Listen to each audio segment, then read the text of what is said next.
Hey guys, welcome back to another episode of Coffee and Cannoli. Once again, we're going on the wrestling theme. This is a continuation to this guy's video. Campo, you want to give your info? Yeah, you can find me on Instagram at campo.reviews, and you can find me on the internet at the internet. At the internet. So on the last, this is a continuation of the video we just did on RLG Cast with Campos. So on that video, we did our top 5 movies with wrestlers in them. This one, we're going top 5 wrestling movies. So movies about wrestling. So without further ado, Campo, want to get us started on it? All right, my number 5. So, okay, I took this as like the broad spectrum of wrestling. Just my number 5 is Win-Win. Ooh, good choice. Good choice. We're not going to ask Caps because I don't think Caps has an opinion on this. Caps has a number 1. He just has a number 1. He's going to be our mediator. I'll give you 2, and that's it. Like okay. That's pretty much it. Fair enough. My number 2 is Foxcatcher. His number 2. Or sorry, my number. Where am I going? My number 5 is Foxcatcher. Okay, I got lost for a second myself. Yeah. Okay, my number 4 is Ready to Rumble. That's my number 4 as well. All right, well, that's good. We match up. My number 3 is The Wrestler. That's my number 3 as well. Oh, there's no way. My number 2 is The Peanut Butter Falcon. Okay, no. My number 2 is Fighting with My Family. Okay. My number 1 is Nacho Libre. That's my number 1 too. Wow, you know what a list! I honestly, that's my number 1 too. Well, there you go. No. So we'll be talking a lot about Nacho Libre in this episode. Like, that's really, like, I was not expecting that, to be honest with you. Like, I know there was enough to choose from, but there wasn't like a ridiculous amount. But there's no way I expected that to happen. Yeah, neither with me. There's one that I wanted to put on as an honorable mention, but it's because it's such an older movie. When we'll get into the honorable mentions, we'll talk about it. But Caps, which one did you pick besides Nacho Libre? You said you had 2. I'm willing to put No Holds Barred on it, and the only reason why there's like a sort of a sentimental thing with that movie is like that's the first movie I ever watched in a movie theater. But is it good? Not at all. But it's the only reason why it made on my list. And I watched Ready to Rumble? Yeah. I've watched that in the movie theater too. I remember that back in the day. But like it's okay. I'll kill you. It launched David Arquette as the world heavyweight champion. Exactly. He's still going in wrestling to this day. By the way, his documentary is really good. Yeah, it is. It's fantastic. I want to rewatch that. And apparently now Macaulay Culkin has some sort of wrestling thing going on too. Macaulay Culkin's a massive wrestling fan. Yeah, he is. He's right now, if you don't know about this, you Google it. He's like, a lot of wrestlers are clapping back at him because he keeps tweeting opinions of how he feels about shitty wrestlers, and they're getting so mad about it. Like I think it was either The Miz or The Miz definitely or Randy Orton went at him like big they both time. did. They both did. Orton's been known to do that though. Both Orton and Miz does it because he wants the exposure and the notoriety, but Orton is just a dick sometimes. Yeah. What platform is he doing it on? Is he like Twitter. tweeting it out, or is he like doing a podcast or something? He has a big presence on the internet now. He does a lot of YouTube. He does podcasts. They have a website called Bunny Ears. He's really entertaining. Like, I've learned to like really love the guy. He's love him? Yeah, I love him. I would marry him. No, I mean he's come a long way since Kevin McAllister. Yeah, and he embraces that past. That's what I like too. Was it the commercial he did a few years ago where he redid? What was the commercial for? He redid the whole Home Alone scene. Oh yeah. Seen that. They did it with a few movies actually during the same year. They did the Ferris Bueller commercials and stuff. That's right. Yeah. I just remember he's on an episode of Red Letter Media, if anyone wants to watch it, where they review Home Alone 4. Oh, Jesus. On Best of the Worst, and it's so entertaining. Because the kid in Home Alone 4 plays Kevin McAllister. Right, because Home Alone 3 was a different character altogether, right? Yeah. With young Scarlett Johansson.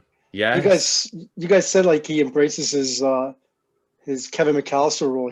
He still makes money off of it like crazy. Yeah, but I mean, he's paying for whatever he's doing now anyway. He was locked into that. Yeah. Now the real question is Home Alone 1 or Home Alone 2? Home Alone 1. Yeah, agreed. I think 2 is funnier, but I don't think it's a better movie. 2 gets too much love. It's over. I think it's overexposed. Yeah, I agree. I saw that in theaters. I didn't see the first one. Speaking of movies I saw in theaters, wait, we'll get to this. Yeah. What's your some of your honorable mentions? I have 5. I have a couple. No Holds Barred was one of them, obviously, because that's on mine. Yeah, and the other one I wanted to put on there was Requiem for a Heavyweight with Anthony Quinn. You know what? That was one of the few that I was looking at that I was like debating it because I've only seen a lot of those movies one time. Right. So it's like a favorite list, right? Not like a best list. So I was trying to like. So that's why it's a great movie. It tells a great story. Anthony Quinn is fantastic in that film, but it's not like one of my favorite films. Yeah. So speaking of not one of my favorites, but I kind of like it because it's not very good. Paradise Alley with Sylvester Stallone. Stallone, yeah. It's his first movie he ever directed, and it's kind of like just schlocky. Yeah, and I think that's why I like it. But I mean, he learned a lot off of that film, and he went on to make Rocky after that. Yeah. So I guess it speaks for itself, Rocky, right? That's cinema masterpiece. So also I have Foxcatcher.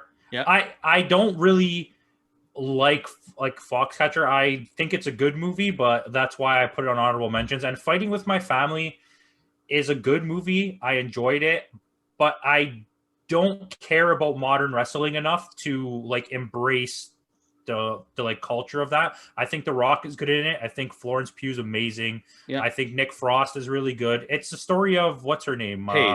Paige. Yeah.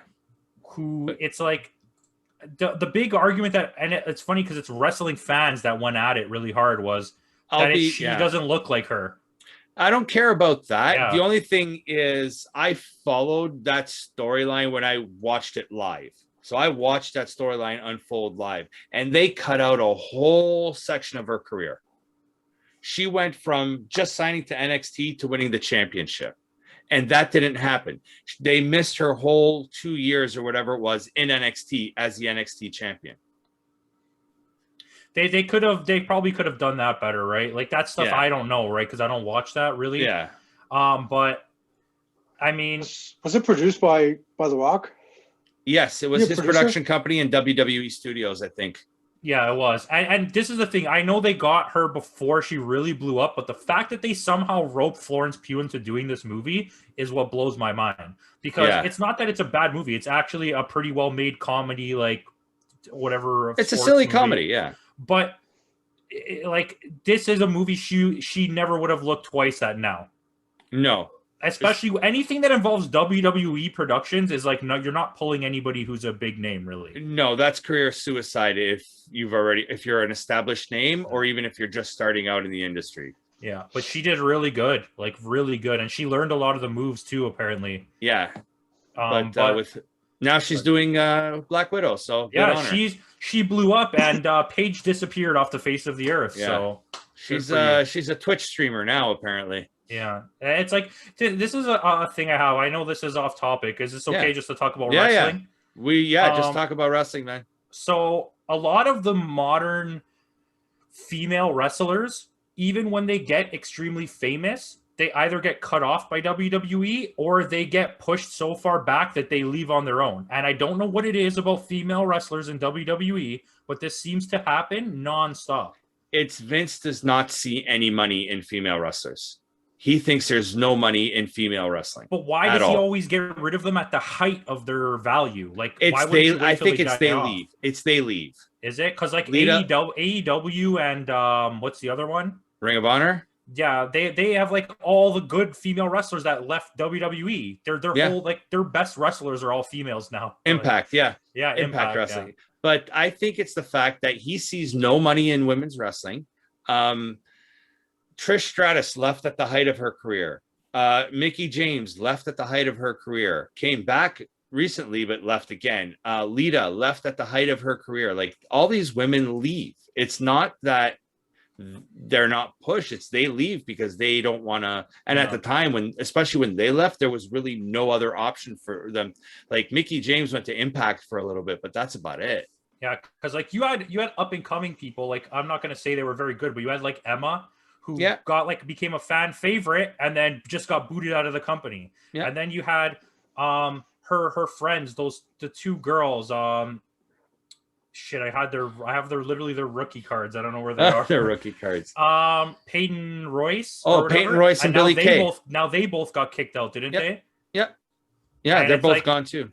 But they got fired. All three of those people got fired. they got released. That's Yeah, a different. Yeah. Well, It's like once they start to both to earn a paycheck, they're like, no, you're gone. you're gone. Yeah. And then they bring up the NXT people, and then they fill the spots. Yeah. I think it has to do with the fact that they can work, they can wrestle, and they can do it just as well as the guys.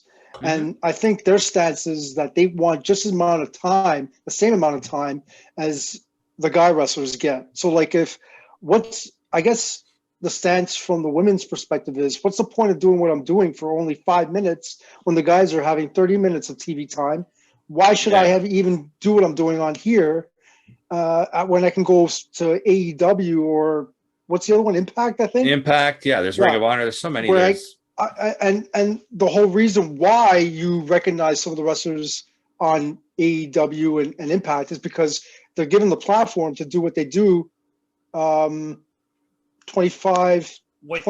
minutes a night. Which is something like I talked about. Sorry, but like it's Vince McMahon has been the problem for a long time, and a lot of people have complained about it. He's still living in 1990 when the women were ringside valets people. Yeah. And the ones that did wrestle absolutely sucked at wrestling. They were just there to be hot. Sunny, now the Sable women can actually wrestle, and he doesn't care. So they're going on to have good careers in other places where they're showing their talent as wrestlers, but in WWE, they're just show ponies. I think one of the best examples would be Gail Kim.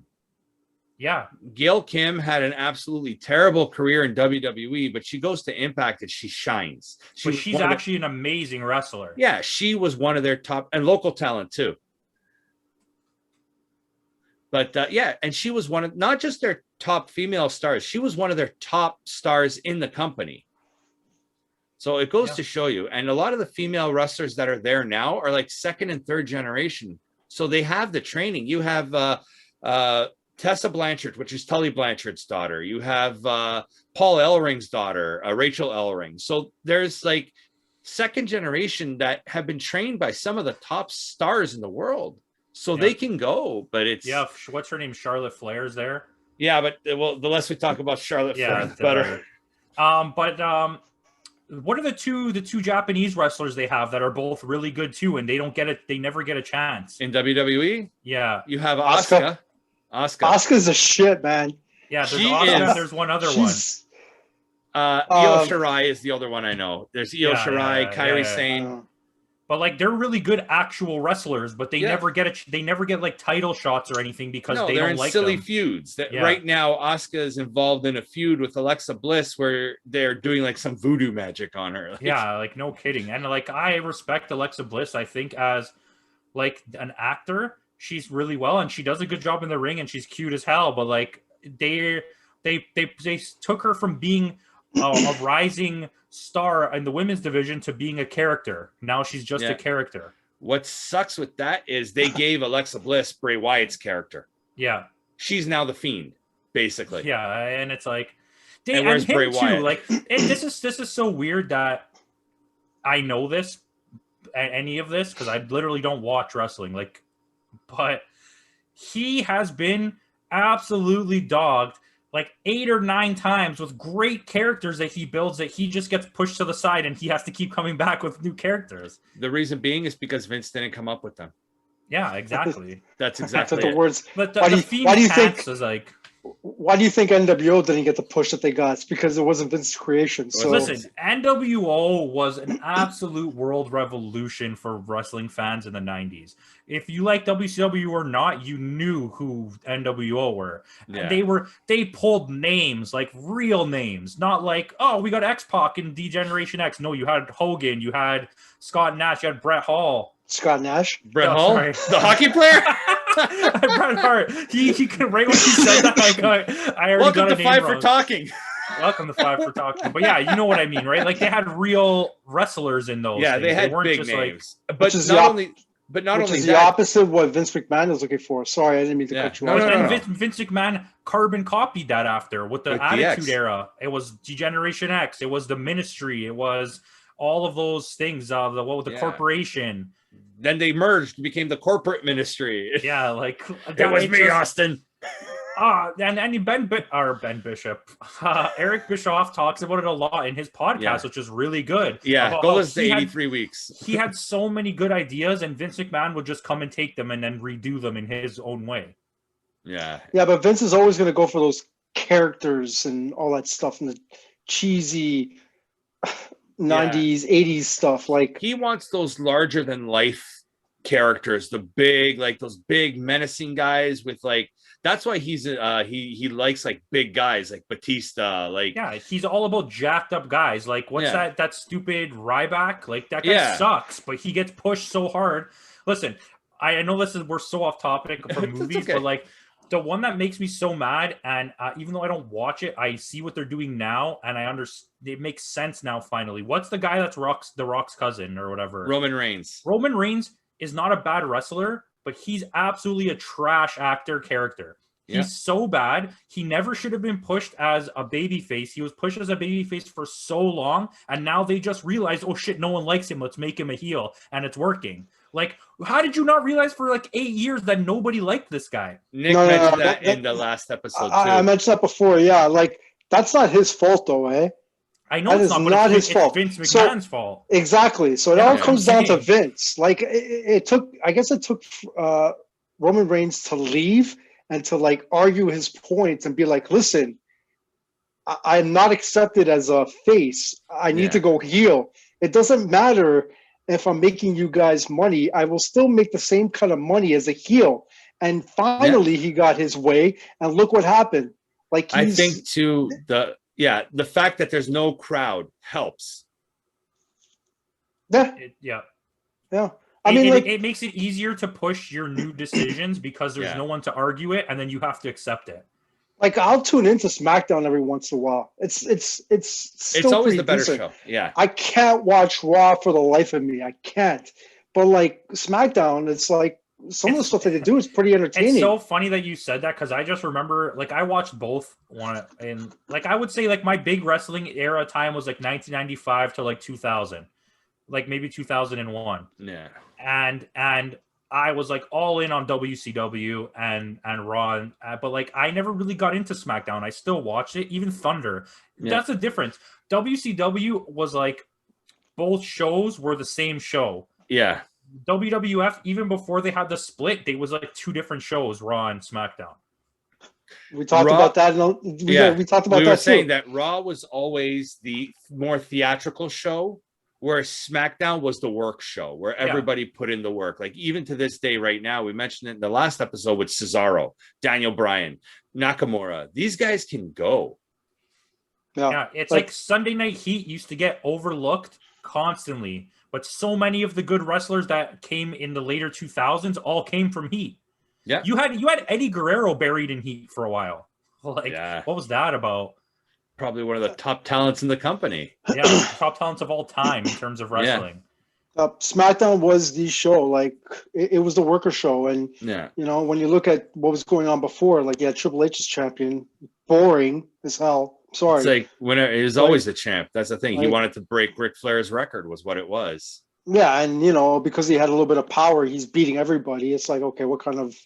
And listen, if everyone who watched wrestling when wrestling was wrestling knows that Hunter Hearst Helmsley, the rich guy from Connecticut, was like, no one liked him. Everyone hated him. He used to get his ass kicked every night. But I guess he put in so much work. WrestleMania 12, he got squashed by the Warrior. Yeah, exactly. And getting squashed by the Warrior anytime past the Warrior's prime is not good on you. No. That's one we didn't say on our list was Wrestling Isn't Wrestling. Have you seen that haven't. One? Go watch it. I think that's who is it? Who did that? Was it not Reitman? Landis. Max Landis did that, I think. Yeah? Yeah. It's on YouTube. Go look it up. Okay, I'm gonna look it up. It's basically he gender swaps all the characters. So all the male characters are female, and all the male characters, all the male characters are female, and all the female characters are male. In this, it's like a little YouTube short. It's 20. I highly recommend. Go watch I'll Wrestling check it Isn't out. Wrestling. That actually sounds really interesting. Yeah. But yeah. So should we do my thing? Yeah, Should we just absolutely. get it Go out of the for way? it. Yeah. Okay, so my what is it? Mount Rushmore of wrestling. So or my top 5 because we're adding a head to Mount Rushmore. Yes. So I'm gonna say you know what? I was very conflicted on this. I think even I did a bracket a long time ago and I tagged you on it. Yep. But like my opinion has changed. Like I think my number 5 is Ric Flair. And I think it's only through watching so many episodes of Wrestling with Regret and like seeing that he was actually a wrestler that could carry anybody in the ring. He didn't care if he was the winner or the loser. He just wanted to put on a show. And I think without Ric Flair, a lot of the wrestling doesn't really move forward the way that it does.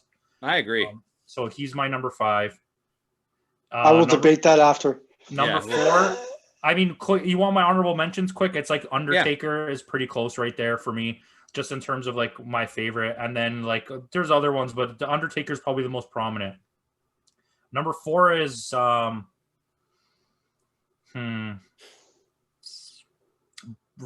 Man.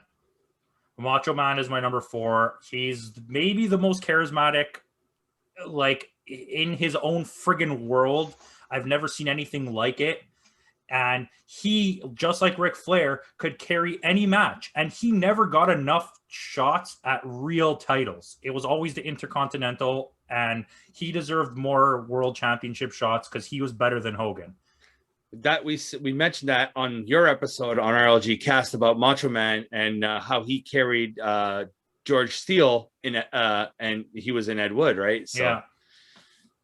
Back and forth. That's our Easter eggs. That's our Easter eggs. My number 3 is Bret Hart. I think you have to have Bret Hart on any list if you're Canadian. And it's not just that. His family is like a foundation, the Hart Foundation, of wrestling. And Owen Hart and Bret Hart are arguably in the ring the 2 best wrestlers in the 90s in WWE. Like you said it as well. Yeah. And number 2, I would say, is Stone Cold. I think he changed wrestling. He introduced this whole new way to be a heel, an anti-hero. Mm-hmm. Like he was a heel and a babyface at the same time. And it was crazy. And his wrestling ability, once again, he was so overlooked at what he did in WCW, and they didn't use him. They wasted him as a character.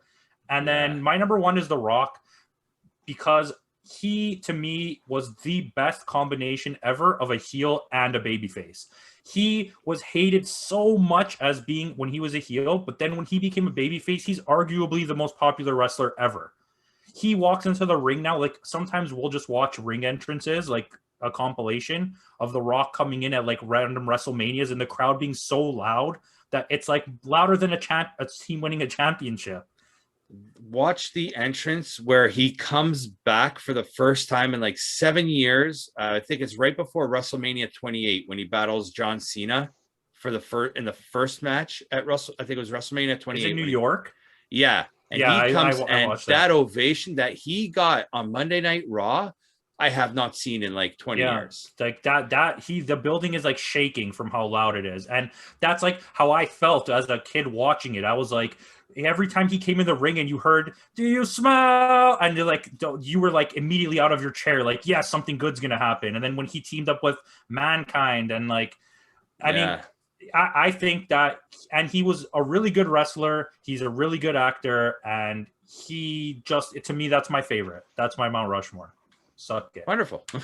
Well, Nick, you said you want a counterpoint. No, like I think we talked about this before, and I think yours was exactly like mine, John. Yeah. Savage and Flair, and it's pretty much the same. Goldust is up there for me too. And the other thing is you made the same points too. Really? Which is funny. Because I only know pre-2000s wrestling. Like we used to rent the 80s WrestleMania tapes and like WCW tapes from the store like over and over and over and over. Yeah. No, my thing with Ric Flair is that He's probably has one of the best promos ever. Very, very, very articulate, very intelligent with Limousine how he driving. delivers, all that stuff. My thing with Ric Flair is that once I've seen one match, I've seen them all. Yeah, but It's the same thing. I fully agree with you, and you get the same little character moments, but his ability to actually wrestle is like almost unmatched in that era of wrestling, except for maybe Macho Man. But listen, I want to talk about well, I don't know, I can't remember his real name off the top of my head. Goldust. What is it? Dustin Rhodes? Dustin Rhodes, yeah. He is the most underappreciated wrestler of all time. His ability to wrestle is like so good that I don't understand. Like when they made Seven the character. Seven. There's a deep cut for you. Goldust, like I learned to like Goldust because it was such a wacky character and he was such a good wrestler. But it's like look how good he was in WCW before Goldust when he was just Dustin Rhodes. Yeah, that's what he was, right? And he was wrestling with his dad. Yeah, and it was like he was such a good wrestler. Like, why is he? Can you explain that to me? Why does nobody talk about him? The thing is, he's still going to this day. Yeah. He's in AEW right now. He doesn't have as many matches as he used to, but he's still going. Like the guy's over 50 now and probably in the best shape of his career. Well, he's not on drugs anymore. That's for right. Sure. It's because it's not as recognized as all the other people that you may have in your list. But it's like this is what happens with Vince McMahon, which comes full circle. If I don't like you, I don't care how talented you are. I'm taking Big Joey Muscles over here before I take you. I'm going to promote Rhino, and I'm going to leave you in the dust. I think where Goldust suffered the most, though, Goldust came around the time of Bret Hart, Steve Austin, The Rock, Shawn Michaels, Triple H. When you have those 5 names there, Goldust is not going anywhere. Oh, that's who was close on my thing was Shawn Michaels. Shawn Michaels, okay. I mean, me and my brother, as soon as he came out, I'm a sexy boy, and then you do that pose, the stretch pose. It's like a guarantee. Like Shawn Michaels, are you kidding me? And then DX was like a whole new level. We went so far off movies, but like I'm not going back. I'm not going back. That's okay. I've come too far. If you're going to use that argument about Goldust, then why isn't Undertaker on your list? Because Undertaker is a worker, but he's with the exception of the last couple of years. He's not as talented as those guys. He is a good worker, and he looks great in the ring. Everything he does, but he doesn't. Just like your argument about Ric Flair is like my argument about Undertaker. It's always the top rope walk. It's always it's like choreographed for me with the Undertaker. The Undertaker was a good character, but never a great worker in the ring. You Undertaker was guaranteed this was going to happen. Any match on Raw or SmackDown, he's going to win. You go to a pay-per-view event, he's going to get a finisher done on him. It's over. He gets up, he does his finisher, and then the match is over. Every single time. Yeah, you're basing it on like the 90s character. I'm talking about like the late 2000s character when he's having those matches with Rey Mysterio and Rick. When he's having those matches with Kurt Angle and Rey Mysterio. That's not the same Taker as you saw in the early 90s, and that Taker can work. And he was in his 40s. Yeah, he was in his 40s. He's a worker, but he got better as his career went on. It did, but because he was allowed to do more. Right, but that also character, you know what I mean? He brought nothing to the table. But that also has to do with the characters he's in the ring with too. Like when he's having matches with Guerrero, with Michaels, it's better than having a match against Giant Gonzalez. Yeah. And like I said, I have him on my list. Yeah, that's Vince. Undertaker was in my honorable mentions. Yeah. When he had that match with Bret Hart at SummerSlam. I just don't have. I never gravitated to Undertaker. For me, as a kid, Undertaker was like scary. I didn't want to like Undertaker. I was like, go away. I don't like you. I'm like, and then I learned to appreciate Undertaker later. Yeah, Undertaker, like during the Kane feud, is like where to me he like took off in terms of me liking him. Yeah. Before that, like his early stuff when there was gray and purple Undertaker, and like that kind of shit, I didn't like that. Well, it was also like I started getting like with Undertaker for me, it's post-American Badass. Yeah, I hate that. I hate that stupid biker stuff. That was so dumb. Yeah, that was extremely stupid. But what But are you he gonna had do? to he had to change his character. He couldn't be that same guy. I No. mean, you definitely weren't gonna keep going with what they did to you as the ministry leader when you were like turning No. people into vampires and shit. He had to change. He had So no they had choice. to go away. But then when he That's- came back bigger than ever, right? And So- he did the character so much better when he Yeah. came back. No, but that's once again, it's all Vince. Yeah, that's all. That's all. It's all Vince. You know, Vince Agreed. wouldn't allow Goldust to go further, even though he probably got better with age. Yeah. You know what I mean? Like Taker got better with age. You know, The perfect example of Vince McMahon for me is pushing. Okay, this guy already was not a good wrestler in his prime. Pushing like 75-year-old Goldberg to be a top star in WWE. Recently. Yeah, like get over it. He couldn't even wrestle in his prime. He knew No. how to spear someone and then pin them. What was it? 2 years ago. He was really that good match- at walking to the ring. Yeah, there was a match. It was probably rated one of the worst matches of all time. Where he recently, like we're talking within the last 2 years, he had a match against Undertaker in Saudi Arabia. For It me, it wasn't cringeworthy. I was actually worried about the guy's health, Yeah, like Undertaker, like that botched tombstone or whatever, or the botched jackhammer. the botched jackhammer. I'm like, oh my god, look He's at his gonna kill neck. He's gonna actually kill him. Like, Because what are you everyone thinking? knows Goldberg can't wrestle. You know how many people in WCW complained that he can't wrestle? Yeah, Like But Buff yeah, Bagwell he's tried to start a movement against him to get him fired. He's responsible for Bret Hart yeah, retiring. Like, Yeah. and if you knocked don't him know out. Bret Hart's story, he talks about it all the time. Yeah, I mean, and Bret Hart literally was going to be the biggest star in WCW. They had him all lined up to be bigger than Hogan and everything, and then Yeah. all those injuries kept happening, and he just. yeah. The Like, injury with Goldberg. That's it. Speaking of WCW, Ready 5 to years too Rumble. late. Before Yes. we go, Yeah, I saw this in theaters. I absolutely love this movie. It's so bad, but it's so good. I wish they didn't go so schlocky on it. I wish they kind of like, you know how wrestling kind of has that darkness, like where characters are like bad, but they made it so cartoony. that it actually worked. But like, I love that WCW era. That era Yeah. of WCW was right before it got bad. It was like right at the Right last. at the tip. Yeah. As soon But, as soon as he became The world the champion. everything went downhill. Yeah, that was all Vince Russo. Yeah. Oh, speaking of Vince's, yeah, Vince Yeah. Russo is like the mini me of Vince McMahon. Like, Yeah. do this more groups. Put all the groups together. Yeah, put everybody together. Yeah, that's basically what he was. But I wanted to touch on Nacho Libre. I think that movie was fantastic. It was probably one of Jack Black's best performances, Yeah. personally. Like, I mean, yeah. the fact that you had the Silver King from WCW playing Ramses, RIP. And RIP New Jack. He died yesterday. Oh, really? New Jack died last Oh, night. wow. I heard. Yeah. Well, I didn't even know that. But yeah, Nacho Libre, that's number one for me. I could watch this movie. I could quote this movie. Yeah. Get that corn out of my face. Like, there's. Has so many quotable lines. Like, I saw this with my ex-girlfriend and Alexander. We took Alexander to the movies during the summer one year, whatever year it came out, like the first week. And because I love Napoleon Dynamite and it's from the Yes. same director. It's the same director. And I remember going to watch it and we loved it. We were like hooked on this movie. Like when I bought the DVD, we must have broke it from how many times we watched it. I literally got hurt so much from the scene where he's like, I am singing at the party. Ramses at the party. Like, I laughed so Oh my hard, God, my that's ribs so good. hurt in that scene. Like, No, the best part is the guy, his partner, when he's like, I believe in science. you have never been baptized. Oh my God, classic. But listen, Yeah. Peanut Butter Falcon, if you've never Underrated. seen it, if anyone's never seen this, you need to watch this. And I wasn't even gonna put it on my list because I was like, yeah, it has wrestling stuff. But then when I remembered like the movie, I was like, wait, the whole point of the movie is to get him to the wrestling thing.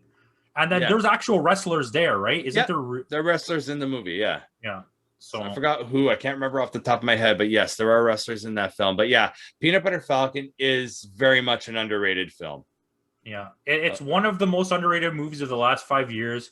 In general, I think it made my top 10 of was it last year? I'm not sure when it came out. No, the year before, 2019. Year before, 2 years. Yeah, Like it's prime Shia LaBeouf right before he became a convicted like everything. But yeah, and the guy who plays the kid that wants to go, he's really good. Zach Gotteskin, and he actually has Down syndrome, and he plays that character so well. Like, I was very surprised at his acting. Like, he deserved more credit than he got for that role. Yeah, that's the reason. I think the reason why I had Foxcatcher on mine too. It's Steve Carell, the way you would never expect Steve Carell. Yeah, and he did up the prosthetics. Yeah, even Channing Tatum is really good in that movie. And the fact that I tried to take it away from the pro wrestling and put more towards that amateur wrestling aspect. Well, that for me. My movie for that was having Win-Win. Yeah, and Win-Win is another really underrated movie from the guy who did Spotlight, and he did a couple indie comedies, and it's Paul Giamatti is great in it. Yes, that's right. That's right. He's in that film. The cast is actually, when I looked at it today, I was like, holy crap, there's so many people in it. I don't even remember it. I got to watch it. I have it at home somewhere. I need to rewatch that too. It's been a while since I watched that. But if you guys don't have anything else to add. All right. So I'll have Campo Reviews everything in the bottom of the details over here. I'll put a link to his YouTube channel, RLG Cast, where you'll find the three of us on there as well. Caps does a show on there with Campos called Five for Talking, where they talk hockey. I believe they have a playoff episode coming up soon. Yeah. Perfect. So without further ado, thanks for joining, guys. Have a great one.